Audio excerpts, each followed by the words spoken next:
Hi everyone, welcome back. I'm Michael Sandler, your host on Inspire Nation. If you've ever wanted to find greater peace, happiness, and fulfillment in your life, then do we have the Self-Love Experiment show for you. Today I'll be talking with Shannon Kaiser, best-selling author, 7-time contributing author to Chicken Soup for the Soul, and author of a phenomenal new book on perhaps my all-time favorite topic, the Self-Love Experiment. And that's just what I want to talk with her about today, about the key principles for becoming more kind, compassionate, and accepting of yourself. That, plus we'll talk about spin classes in Berlin, finishing books in Paris, the power of a garden coloring book, the importance of a new wardrobe, why being weird is good, and gotcha, and why in the world you want to see yourself the way your dog does. It's amazing. Woohoo! So welcome to the show, Shannon.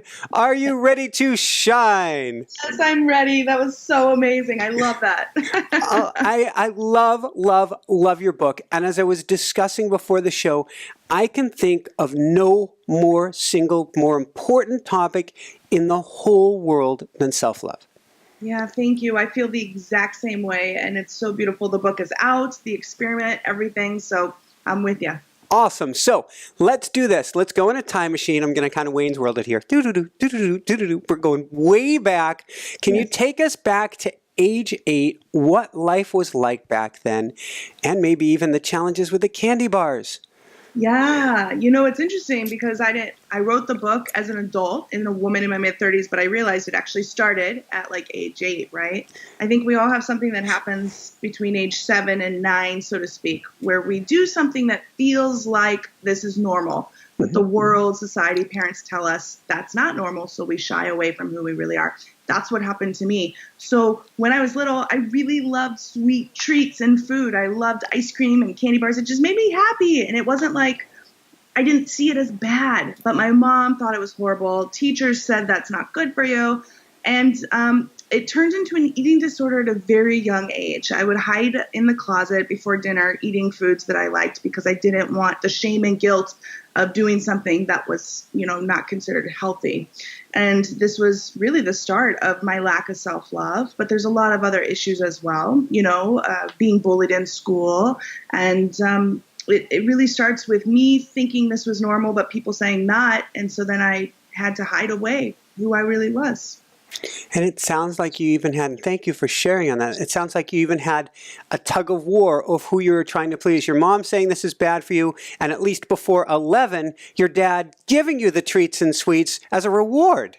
It's exactly right. And I talk about that in the book. It was one way for me to relate to my dad and try to get approval from him. Tony Robbins talks about in his programs as well, like who did you need the most approval from or who did you crave the most love from, your mother or your father? And for me, it was I had so much love from my mom that I wanted the approval from my dad because he was always at work. He wasn't around a lot.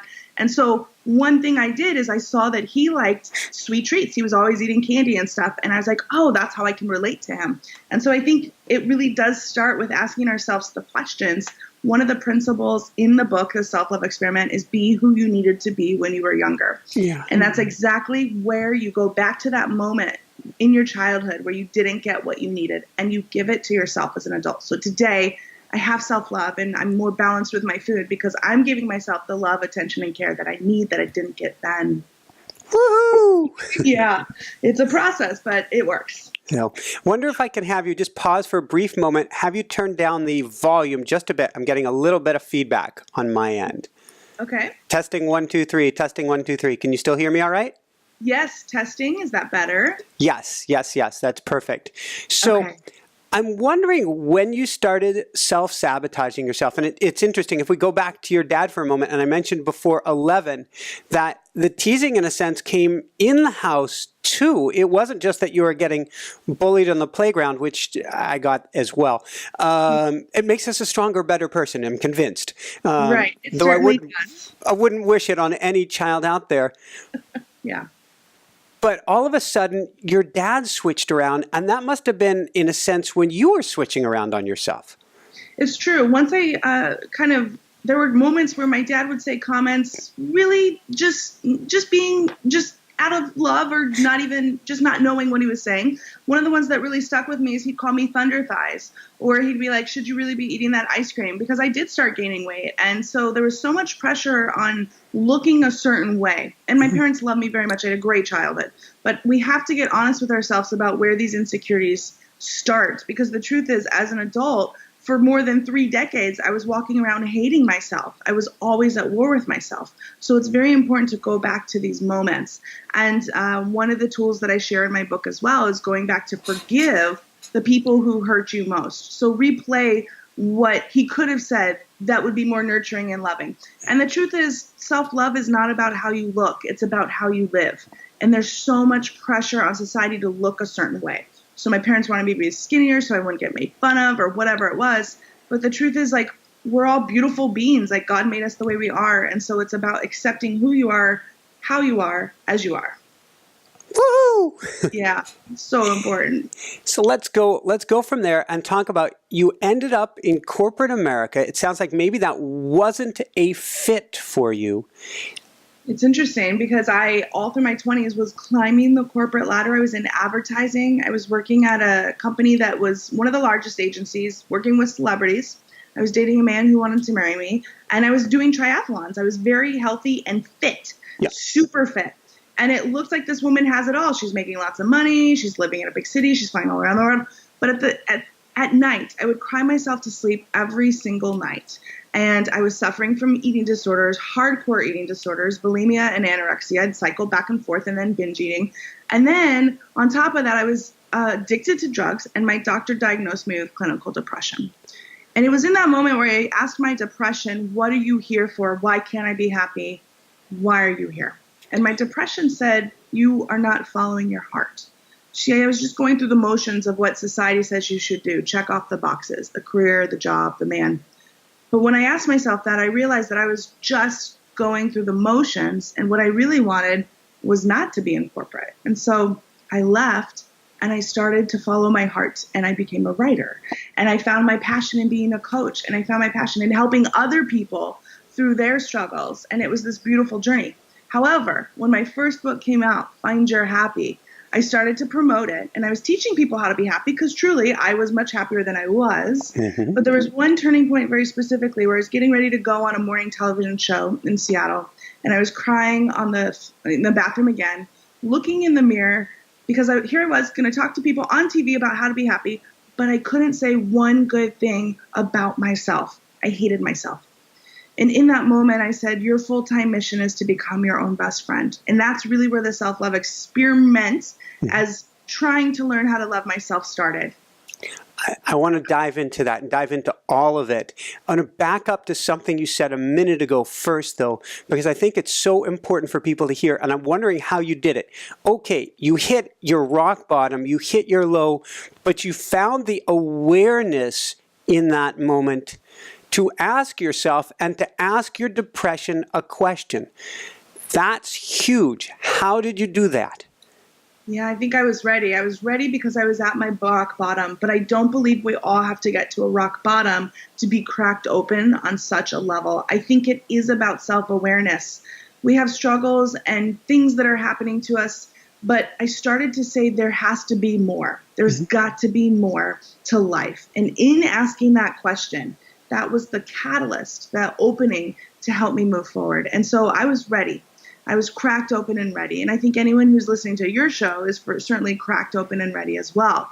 And so we come to the guidance. The universe is bringing us tools that we need. I started to find authors and coaches, and I was ready. So all of a sudden, the universe comes in and gives you what you need. And I was aware and ready, and I took action. It's like homework assignments, right? Mm-hmm. And each homework assignment, I stepped forward and honored that this is part of the bigger plan. Awesome. So let's go from there then. You said after this interview, and how'd you make it through the interview, by the way? Well, the interview was fine. It was a beautiful interview. Like, I didn't cry on set or anything. And I shared tips from the book, which is very possible. But it was an internal battle I was going through. And that's really, I think a lot of us feel like we're alone when we don't like ourselves, or we're alone. And that's really what the self-love experiment's about, knowing that you're not alone and you matter. Awesome. So how did you start the self-love experiment? And what did you think it was going to be? It's so beautiful because the self-love experiment started as what I thought would be 3 months. I was like, I'm going to love myself in 3 months. I'm going to give myself 3 months. This is perfect to fall in love with myself. So it is a challenge and opportunity I gave to me first and foremost.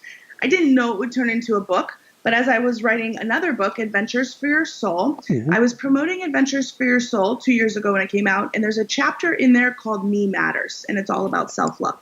And I didn't recognize as I was writing that book that I was actually in the experiment. And I said while I was on tour, it was like lightning hitting you from the sky. The God came down and said, this is your next book. And so I realized Me Matters needs to be a whole book, which is the self-love experiment. But it started with 3 goals. 3 months, 3 goals turned into 3 years. Number 1, I wanted to lighten up. Spiritually, physically, emotionally, I was taking life so serious. I would go out to eat with friends and like I couldn't even be present because I was so focused on how the next bite I'd be over my calorie limit. Like that's no way to live. And the second was I wanted to look in the mirror and say only nice things about myself. And then the third is I wanted to see myself the way my dog Tucker does, the most awesome, cool, beautiful person in the world, right? This is Tucker? Tucker. Yeah, Tucker. And I dedicated the book to the reader and Tucker as well. So Tucker is my 80-pound golden retriever who actually I adopted at my lowest point in corporate. And he helped pull me out. He helped teach me how to love myself and not settle and to choose happiness as a way of life. Woohoo! Isn't that great? Aren't our furry friends the best? They are, and I'm surrounded right now in the studio. I've got Surmeousers on one side. I've got the love bug, another kitty on the other side. When we settle down more, we'll have dogs, but we have 3 cats, and we love them so dearly. They're so beautiful. Their energy and just what they can provide. They're family members, yeah. Absolutely. So I want to understand how this experiment began. I'm thinking back to when I first started down the road to self-love, and it was after watching a Wayne Dyer infomercial on PBS, something to the effect of, and I was at a low point. I had literally gone down the road, melted down, yanked my car to the wheel and tried to roll it. Thank God for ABS on the BMW at the time, saved my life. And I'm like, something's got to change. And he said on PBS something to the effect of, if you believe in a higher power and you believe that the higher power is all knowing, then how could you be a mistake? Right. I started to get it, but then I went home one day. I went in front of the mirror and I said, I love myself. It didn't go so well, Shannon. I shattered the mirror. I tore the bathroom apart. And it was another year or 2 later before I did it, and I smashed a poor microwave into the kitchen floor because my ego was not ready to accept you're a worthy person. Right. Yeah.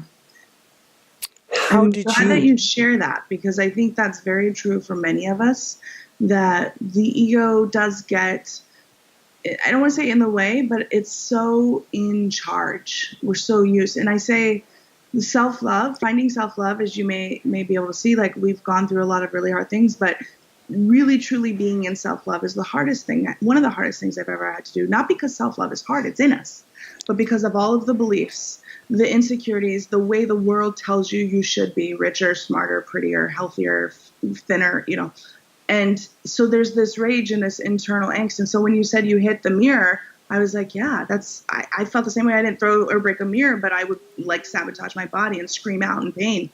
And so I think this lack of self-love, we have to first recognize when we're in it. A lot of times we think that is us. I felt unworthy. I blamed my body for everything. I thought that was life.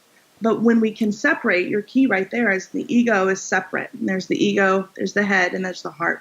And it is about learning how to drop into the heart. And I think that's exactly what Wayne Dyer was getting at as well. Living your life from your heart requires a constant tweaking. And so that was a tweaking for you. And you said it took a year later, right? But that was the probe that needed to happen in order to get to the next level. Yeah, my bathroom and my microwave had to take the hit for me. Yeah, so thank them, right?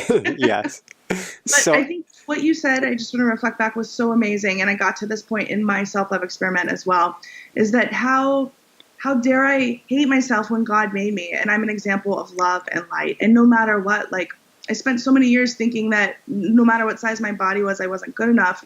But the truth is, like, we are always exactly how we're supposed to be represented in the world. And that was a turning point for me, because I got to the place where I said, holy crap, this self-love experiment is not even about me. Because when I can go inward, suddenly it made sense, and I can be a person who truly loves herself. That's one less person in pain. That's one less person suffering. That's one less person basically putting negativity out in the world. So therefore, by me choosing to love myself, I'm actually helping humanity in the most profound way. And I think that's true for all of us. And that's the gift this book gave me in writing it and living it, and now for the reader. And as I'm guessing everybody who can listen or is watching this can tell, it's contagious. You're contagious. And so when you love yourself and you go out into the world from this vibration of love, everybody around you changes. That's the beautiful part too, because a lot of times before my experiment, before I found self-love, I was over giving. I would extend past my money, spend on people to, like, you know, and I was coaching clients who would call me at 11 at night, and I'd take the call and I'd be like, yeah, sure, no problem. And it was this no sense of boundaries. And what I recognized is that I can't fully be there for others, which is ultimately what I want. I want to be of the highest service to humanity. I want to help people. But how can I show up if there's a piece of me that's, like, not even giving that to myself? So we think self-love might be selfish, or we think that it's egotistical, but we have to work through and recognize that it's actually the opposite. That's your ego trying to tell you, hey, don't go there, because then you'll be even brighter, and we don't like bright because we're the ego, you know. I love it. So let's go from there. Let's talk about the magic of self-care. And I want to understand what self-care is, because you say it is not being an A+ wellness warrior. Yes, that's so true, because here's the thing with self-care. We hear the word self-care, and a lot of us get, like, triggered, like, oh yeah, I'm taking care of myself, or I need to be doing, I should. I was the queen of self-care. Notice my quotes, because I was a triathlete, an endurance athlete, running marathons, counting calories, eating, doing yoga every day, green juice every day. And I was depressed. I was addicted to, like, painkillers. We have to ask ourselves really what self-care is. And what I got to the point in my self-love experiment is I said, I am so burnt out on yoga. Honestly, I want to just do nature walks with my dog. And I was so sick of kale smoothies, right? So we get to a point where you have to ask yourself, is this really what I want? Or is it what I'm doing because I think it's going to get me the A+, right, in life? And when we really get honest, we should ask ourselves, does this bring me joy? So the ultimate form of self-love and the entry point is self-care. And then, does it bring me joy? Because that means I'm a person who likes ice cream, right, as an adult. So I talk about it in the book where I allow myself to have ice cream, and it's joyful. But when you're in joy, that doesn't mean you're binging on it. That doesn't mean you actually become healthier and more grounded and more aligned with your true self when you're saying, does this bring me joy? So that may look like canceling a membership to a gym and instead, honoring that your body might need rest or something, each moment. Presence. That's what you're talking about, is giving yourself the gift of presence. So important. It's so important versus forcing yourself to check things off of a box because you think it's going to make you feel better. We have to ask ourselves how we feel each time we're doing something. So maybe, to me, it turned into like working out in Berlin, right? A spinning studio, because I went to go live overseas. It looks like really doing the joy in each moment, being present. It's the most glorious way you can take care of yourself. So for me, it turned into like cooking more, right? More nature time, really being present. Awesome. So going forward, something you brought up earlier, and you said you had to write a whole book on it, and you wrote a chapter on it in the last book. What is a Me Matters list? It's one of the best tools that I think can help us in our self-love journey.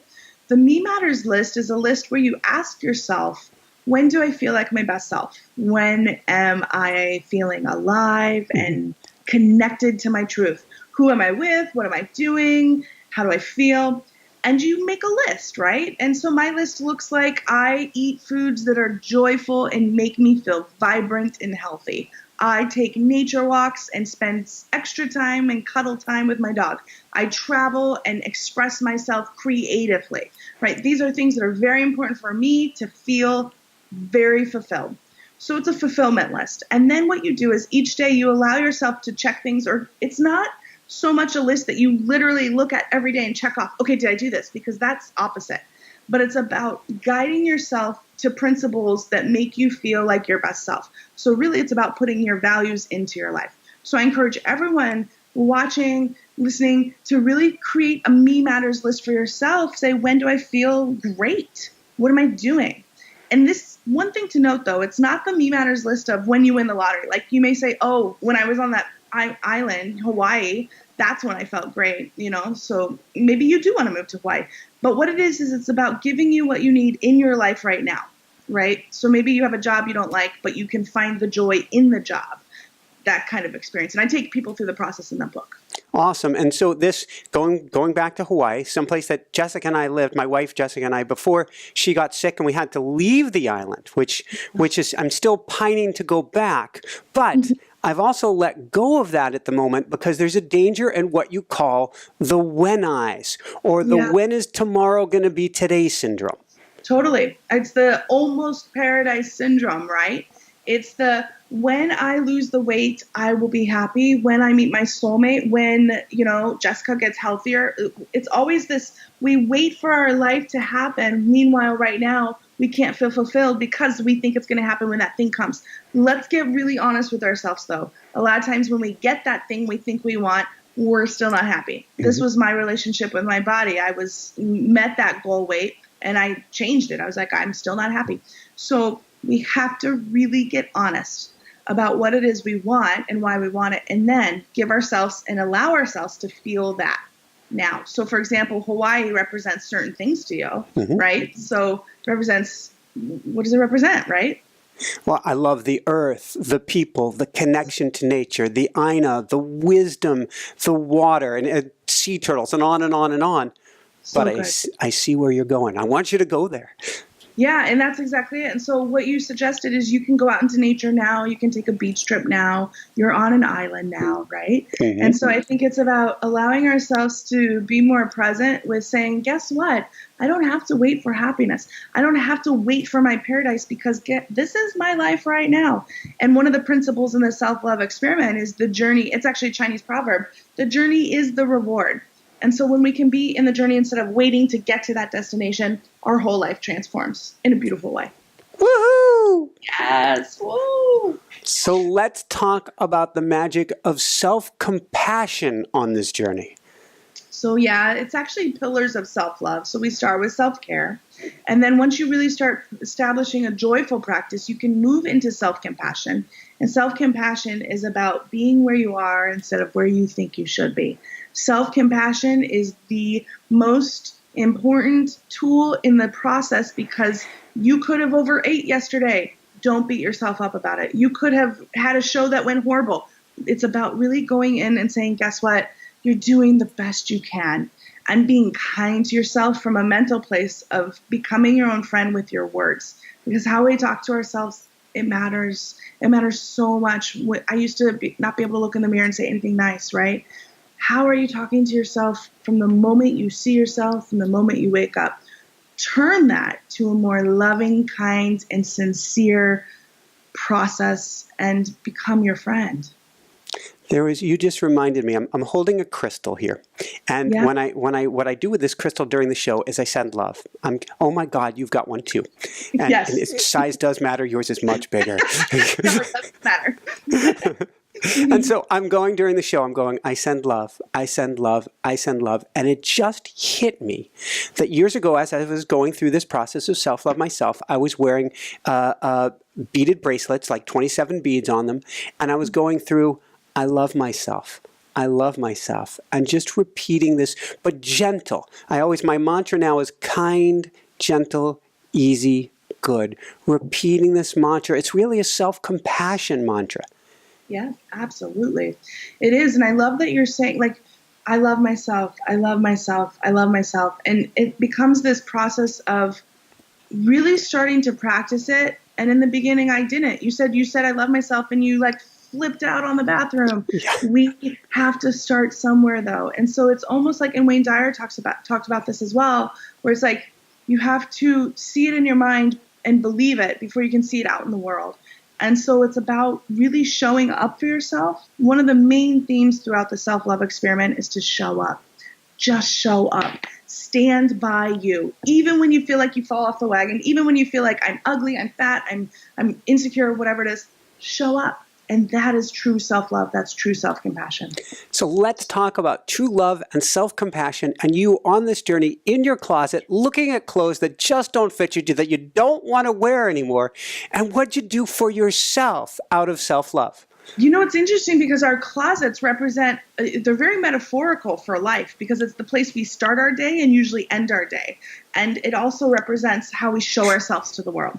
So I went straight to my closet in my self-love experiment and I started throwing things out and I took everything off the hangers and I was just like surrounded by all these clothes and I put them into piles of I don't fit into, but I still have them. And that actually made me feel guilty because I had gained 80 pounds, since I had left corporate and started my own career. That's a lot of weight.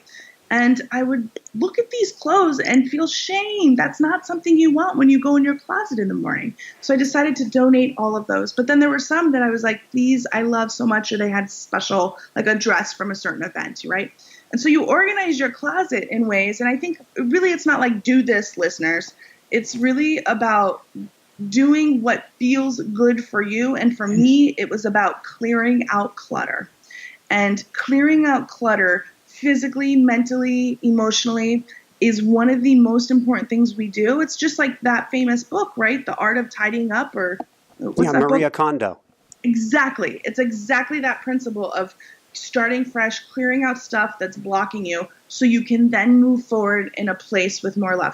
And so the thing is, I was really afraid. I was like afraid to go get a size larger. Oh no, you're an extra large person. Oh my God, right? And the thing is, I went and bought an extra large shirt and I felt better. I was like, oh my God, my skin's not like poking, right? And I was like, had a skip in my step and I was like, this is who I am now. Okay. And I accepted it. And it was like, you know what? I was lying to myself before. I was afraid to admit of who I was, but that's part of self-love and self-compassion, right? Beautiful, beautiful. And on there, since we're talking about tidying up, you also went after your Jeep, you went after your physical space. Yes. It sounds like you did an overhaul.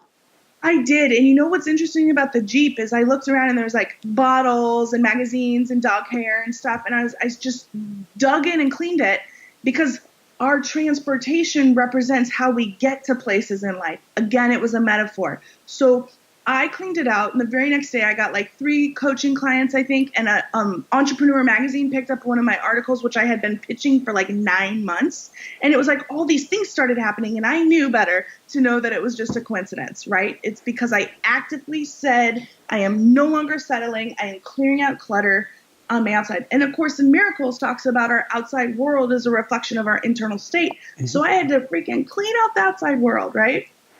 Beautiful. So let's go to this next pillar. Let's talk briefly the magic of self-trust.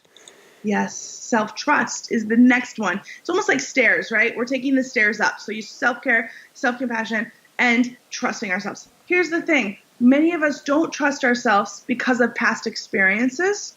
Like it didn't work out before. Oh, I got whatever it is. And so our fear from the past is replaying out. And that's part of the next part, which is disappear your fear. So self-trust is really about knowing that the inspiration that's coming to your heart is coming to you because it's your God gift mission to the world. So for me, in my self-love experiment, this looked like recognizing, I asked myself, what have you always wanted to do, but you haven't given yourself permission to do? And I invite everyone to ask themselves that. Because for me, my inner voice said, you left corporate so you could work and run a business from anywhere in the world. And not be, just be completely location independent. And I said, oh my gosh, I've always wanted to work overseas. Why am I not doing that? And they're really just excuses, reasons why, it won't work. So I went on a 6-month journey and I ended up finishing the book, and I lived in 6 different countries over a period of 6 months. And that was a dream in my heart. And I get that some people may be like, well, I can't go travel. The point is you have a dream in your heart that has been poking through. And you get to a place in your life where you realize all of the excuses and reasons are just excuses and reasons. You really want it, you take that step. And that's what self-trust is. And truly, in me living my dreams, that was the final pillar of self-love because I was honoring myself on a whole new level. Woohoo! Yes, so beautiful. I want to talk about your grandma, your mother's mom, Rosemary Rusnak, what she told you, because I had I've spoken on the show about him a bit in past episodes. I've had a couple near-death experiences. The first near-death experience, afterwards, I said, this is going to be the most positive experience in the world. And people are going, well, why do you say that? And I go, because if I think it's going to be, I can't afford to think negative thoughts, and because then I don't have the energy. I'm totally fumbling through it because as I go back there in time, my brain scrambles. Yes, I love what you're saying, though. Mm-hmm.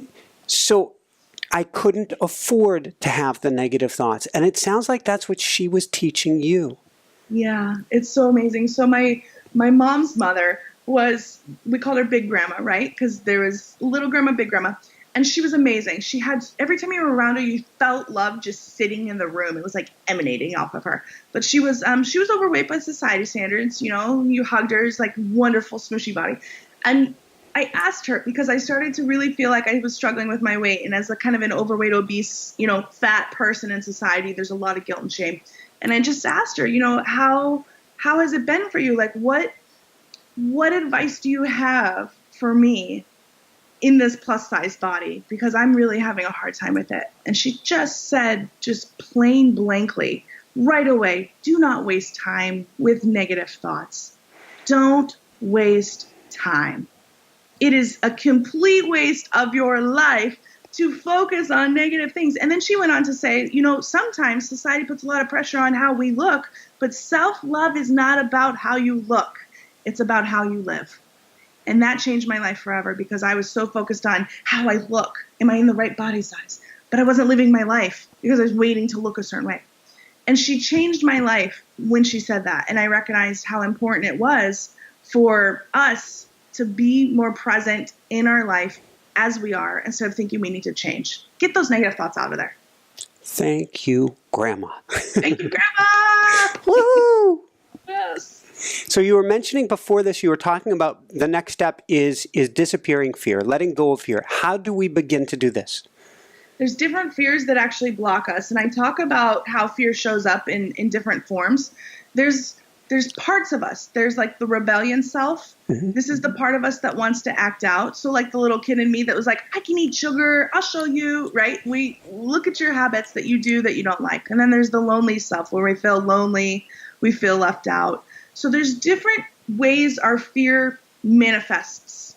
What we really want to do, and I say disappear your fear, because you can go back and learn why that fear is there.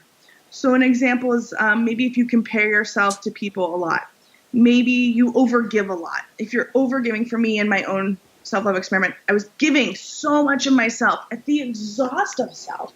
And I recognized in my journey as I share that I was giving because I felt a piece of me needed to be loved. I needed them to fill me up. And so that's a fear of not being worthy, a fear of not being good enough, a fear of not belonging. These are three key fears. Once you look at those, then you say, well, how can I give myself what I'm trying so hard to get? So I started to appreciate myself. I started to compliment myself.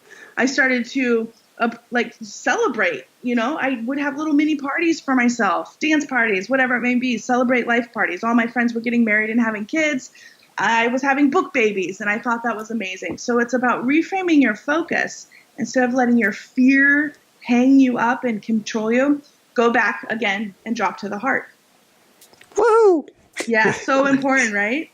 There's something you said. Your friends are all getting married, and something that occurs to me, and it's something I've gone through with coaching clients and friends.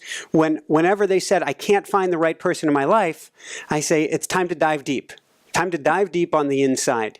And it sounds like actually, as part of your journey, you took some time away from dating and did that yourself. I absolutely did. So the self-love experiment actually started as a dating sabbatical. I was going to take 3 months off of dating, and then it turned into 3 years. And that's really, it was amazing because I realized I was in relationships. They were kind of superficial because I was looking to them to fill me up. I needed to be loved. I wanted them to appreciate me and see me. So it caused my insecurities were driving. That's no way to come into a relationship. So I said, this isn't working. I want to have a beautiful relationship with a partner not one I need to fill me up and complete me. Forget that. I'm going to complete myself. I'm going to love myself. And I'm not going to get into a relationship until I truly know that I am my own hero. And then from that place, you bring in a partner who is vibrating on the same level. And it's the most beautiful soulmate relationship, as you know, with your wife, 3 years. I went 3 years after I had a breakup with my fiance, 3 years without dating, opened the door back up to dating when I said, I feel like I've been working on myself enough. Jessica would later challenge me on that, saying, my God, did you come in with a lot of baggage? But I had been doing the work. And doing the work. And I think that's the key, to do the work, keep showing up for yourself, and know that you are right where you need to be. If a partner isn't here, or you're trying to manifest a soulmate, it's not because you're wounded, there's something wrong with you. It's because you're in the process of becoming the most beautiful essence of having that partner. You don't want to meet someone who's like still working through all their shit, right? Sorry, can't swear, right? That's all right. I don't usually swear either. So and then I just take a note and it goes beep. There you go. No. And so I really think it's about being where you are and continuing again to stand by you. Awesome. So let's go from there. Let's talk about a few. Everybody, you want to get the book. There's way too much than we can possibly cover in an hour. So let's talk about a few of the self-love principles. And principle number 2, maybe we'll talk about, first off, what you learned from Tony Robbins' documentary, I Am Not Your Guru. That's so good. And I knew that right away, because that was a turning point in my self-love experiment too. And I want to coin Tony Robbins in that, because if you watch the Netflix documentary, it talks about, and he does this in his journey, which I said as well, whose love did you need the most growing up? And as I said, for my father, that was very important for me. So ask yourself, whose love did you crave? Because a lot of the insecurities, the flaws, the things we're trying to overcompensate for as adults is because we're still trying to fill that need. So the actual principle, what I've done is develop the self-love experiment turns into principles. These are kind of these guiding things that can help you align with your self-love. And number 2 is to be who you needed to be when you were younger, which is that little you. Now there's 2 ways to look at this, but in this self-love experiment, it's to go to the wounded you, the you that didn't get the love that she or he needed, the one who felt outside when everyone else was playing on the playground and you were like not allowed. Go to that one and say, I love you. I'm here for you. You belong. God loves you. And give yourself that, because then you as an adult become complete and whole and connected. It's full circle, because our inner child is just crying for help. I call it advanced home or graduate level work that I give some of my coaching clients, which is I have them go with their little child in meditation, hand in hand, picture them at like 3, 4, up to 7 or 8, and go for a walk with them and tell them just like you're saying. So, so powerful. It's so healing. And a lot of therapy practices, they talk about this, and it's life coaching. I think it's important for all of us.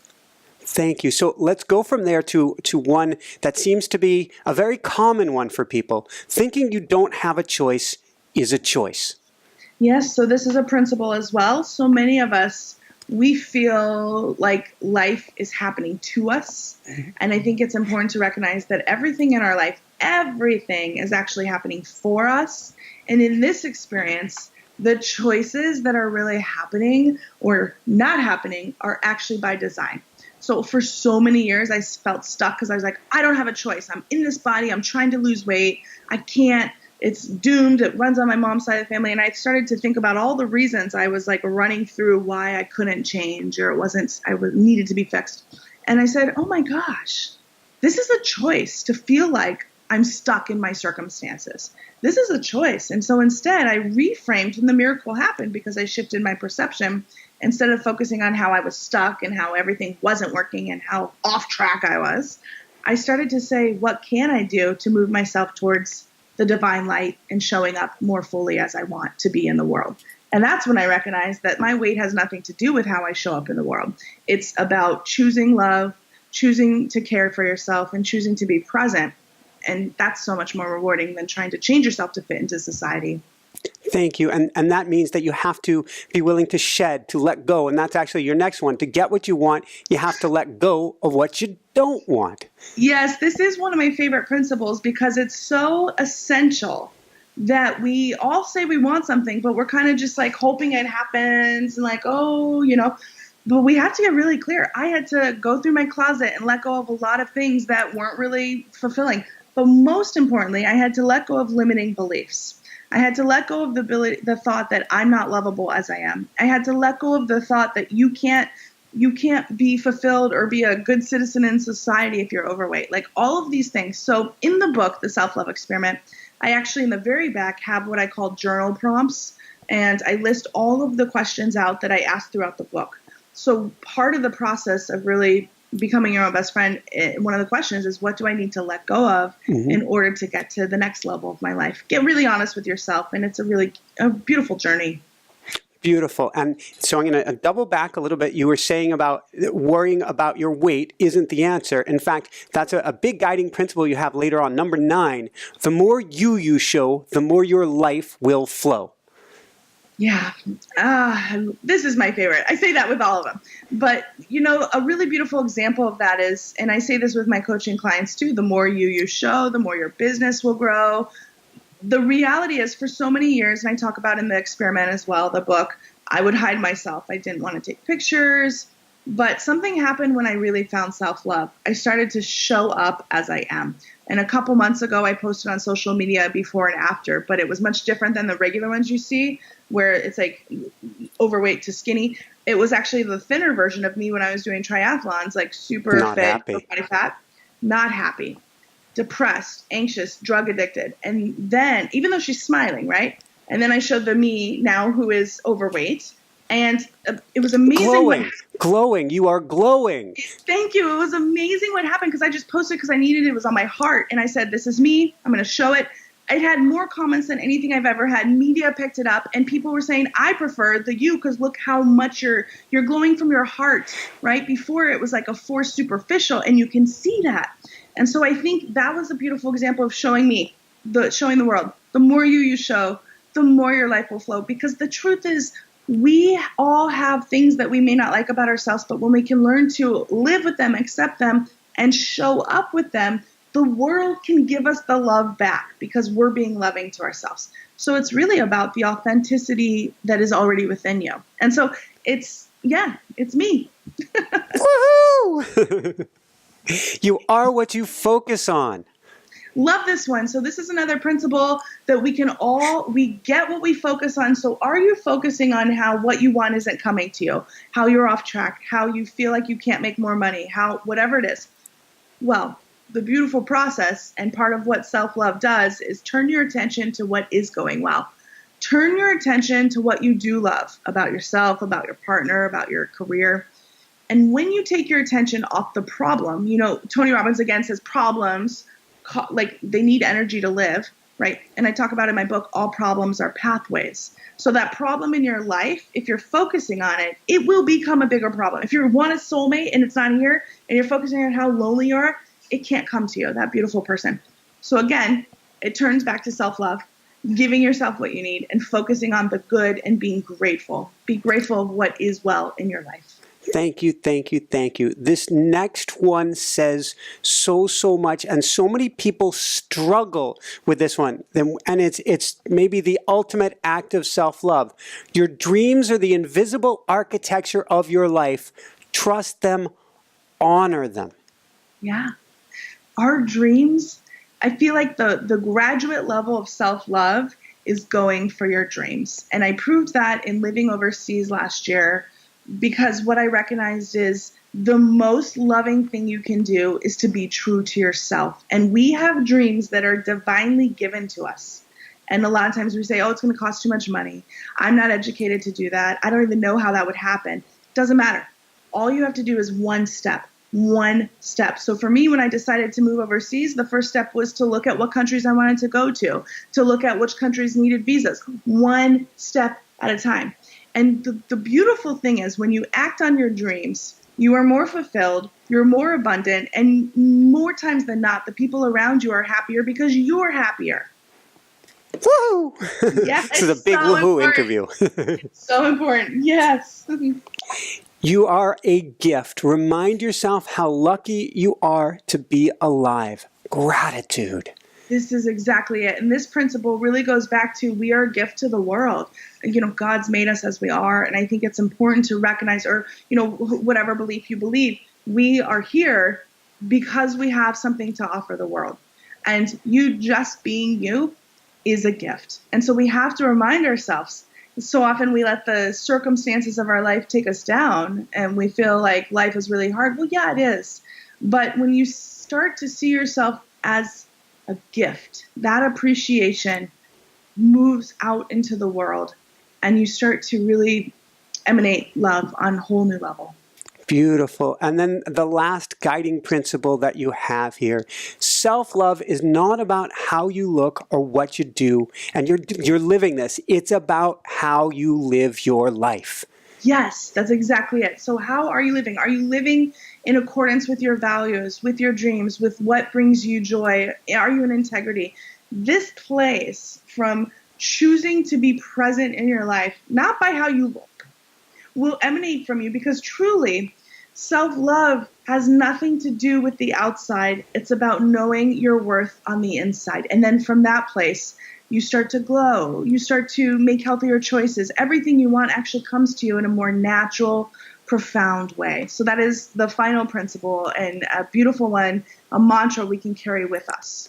Awesome, awesome, awesome. In fact, we'll do a little meditation in just a little bit. Have a few questions before that. I want to take off my coaching hat now. I want to put it on you because I don't want people leaving the show today just having listened without having action to take. So what one homework assignment would you give people today? So I think the thing that really comes up is to make a Me Matters list for yourself. We talked about that, and this is to ask yourself, when do I feel joy? When am I connected to myself? When do I feel the most alive? Make this list and then actually start to allow yourself to check things off each day or to do it. Another thing that really comes up for me to share is I think it's going to be important for all of you. One of the most profound tools in my book was the letters to self. And so there's different letters. You can write a letter to your future self, a letter to your past self, but the one I'm going to offer to you is to write a letter to the pain point, the struggle that is causing you the most pain. So for me, that looked like my depression. Why are you here? When I was in my body that I was trying to love, overweight bodies, cellulite, why are you here? And it came back to me and it said, I'm here to show you that you can love yourself no matter what. And so I think it's important for us to go into the piece of our life that is causing us turmoil, emotionally, physically, mentally, and then say, why are you here? And come to it from a place of compassion, because you do have the answers within you. So those are two very good tools within the book. You didn't pull your punches. Those are good. And that second homework assignment, that's serious graduate level work. Thank you. It is graduate. Yeah. You guys are graduates here if you're on the show. Awesome. So I know you must have coached a lot of parents. I'm wondering, Jessica, she always wants me to ask a question of parents for kids. What advice would you give parents to help their kids with self-love? Yes, so there's actually 2 points. I think the very first thing is to love yourself and watch how and what you're saying around your children, because a lot of times it's easy to say, like, love yourself, right? But to really recognize that your children look to you and they see you even when you don't know. So how you act around food, how you act around your significant other, these are signals. They pick them up. And the most key thing you can do is to show them that who they are as they are is always enough. To encourage them to go after what is in their heart. Maybe you're in a family that's very athletic, but they just want to draw pictures. Let them express themselves and continually tell them that they can do and be anything that they truly want. And loving themselves is the most important. Being compassionate. I could just go on and on. So those are keys. Keep going for a sec. For kids' sake. Go. One thing that really comes up too is there's a lot of judgment with kids when you get on the playground. They either get bullied or they're bullied, right? And they're bullied or they're the bullier. And so I think it comes back to teaching and showing kids, there's some point in our life where we're accepting of everyone, but then the kids learn from the adults that, oh, that person looks different, or, this person is whatever. That is when a trigger happens in a young kid. And so we want to teach them to really diminish that trigger and accept everyone as they are, because we all have contributions to the world. And we do that first by accepting ourselves as we are. Maybe you're a mom and you have weight to lose. You don't have to say, I need to be on a diet in front of your child. Just say, I'm loving myself. I'm taking choices to take care of myself today. So little things like that can really help. Beautiful. From there, what personally brings you the greatest happiness, or what I call the woohoo factor? Yeah. There's so many, but the thing that really brings me the most joy is really right here. So I've done the work. I've done the deep transformation. And what I mean by is I am a writer. So when I'm writing, I'm so fulfilled. But to be able to put the healing and the gifts that I've learned into a book to then share with other people who may be struggling is my greatest joy. It is my purpose. It is my passion. But I also love cuddle sessions with my dog, Tucker. So that is just as joyful.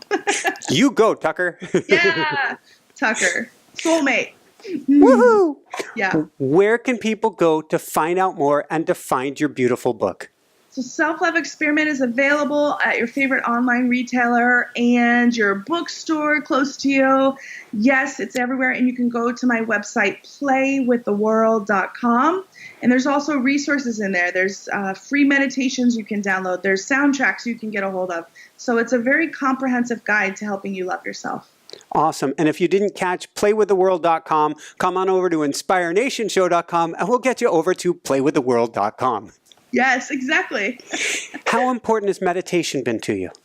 So meditation is key for me in the self-love journey because it is as simple as returning back to yourself. So in the beginning, I bought a meditation pillow. I got all these fancy candles and incense, and I went to meditation retreats in other countries, and I felt like I was forcing it. And what I learned is meditation for me is just, even at my desk, I'll meditate for 30 seconds. It's just my meditation is simply put your hand on your heart, return it inward, close your eyes, and allow yourself to be where you are. And you'll hear your inner voice. You'll hear your God essence. You'll hear your love come through. In this space of returning to self, you get what you need every time. So if anxiety takes over, if self-doubt takes over, take your hand, put it on your heart, and repeat, I'm doing the best I can. I'm showing up for me. I love me. You breathe in, you feel that. I love you. You say that to yourself. Feels good, right? I can keep doing this. Mm-hmm. You can do this anytime, before you go to bed, when you're in the bath, when you're sitting and watching television. So this is my favorite form of meditation because it allows you to just be with you, your own best friend. Woohoo! Any last words of wisdom you want to share with people today, Shannon? I think it's about appreciating you. Appreciate yourself as you are right now. And compliment yourself today. Give yourself a little compliment. Pat on the back. I love myself. Just feel like I'm doing a great job, man. I am doing a good job. Like, we need to be our own cheerleaders. And don't, really it's about, don't be unapologetic about that. Like, own it. Be unapologetic about it is what I mean. Like, just own who you are. And the book will help too. Woohoo! Playwiththeworld.com. Playwiththeworld.com. Yes, thank you. It's been so amazing to be here and talk about this. It has been so fantastic to have you on the show, Shannon. My favorite topic. You are truly glowing. You are living it. You are living it. You are living it. And that makes all the difference in the world. And so you are a guiding, shiny beacon of light for others. Thank you. Thank you. Thank you so much. So for everyone out there, this is Michael Sandler saying, be well, have fun, get the self-love experiment, and watch your life radically change for the better, and shine bright. Woohoo! Thank you so much. Thank you. It was so amazing. I had a blast. Yay, yay, yay. Could feel that over here for sure. Yeah, I loved it. I loved how you brought your crystal in, too. That was so good. I was like, I got my Tues. So yeah, yours is like 10 times bigger here. No, And I wasn't trying to show you up, but what I love about this is it's actually broken. I don't know if you can see. Chipped on the bottom, yes. And I like that because it shows the imperfection and the beauty, and it's part of like, you know what I mean? It's so big, but it's like sliced open. And I was so drawn to it because of that reason. Like, we all have pieces of us that feel broken, but we're beautiful in our essence and our wholeness. Thanks so much for watching. If you enjoyed it, be sure to like below. Also, leave your comments. Have some real fun with it. Subscribe to our channel where you're going to get more great videos, more interviews coming up.